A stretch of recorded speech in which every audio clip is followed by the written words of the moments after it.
भरपावसात सुरगाणा तहसील कार्यालयावर विविध मागण्यांसाठी ठिय्या आंदोलन. श्रमजीवी संघटनेचा भरपावसात विविध मागण्यांसाठी सुरगाणा तहसील कार्यालयावर धडक मोर्चा काढण्यात आला.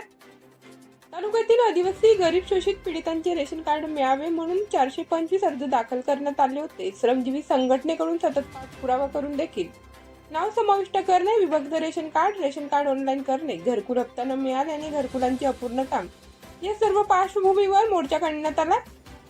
आंदोलनाच्या दणक्याने विभक्त रेशन कार्ड ऑनलाईन करणे, नाव कमी करणे, समाविष्ट करणे असे एकूण 316 रेशन कार्डचे प्रलंबित काम हे करून घेण्यात आले. 1 महिन्यात सर्व प्रलंबित काम पूर्ण करून देण्याची लेखी घेऊन मोर्चा स्थगित करण्यात आला. यावेळी श्रमजीवी संघटनेचे दिनेश मिसाळ, रामदास पवार, सीताराम साप्ते, तुकाराम देशमुख, चंद्रकांत भोये, रंजना शहारे, प्रमिला पेटर, मंजुळा बर्डे, दामिनी पेटार आदी सहकार्यकर्ते उपस्थित होते. देवळा न्यूजसाठी प्रतिनिधी निलेश शेकुकार, नाशिक.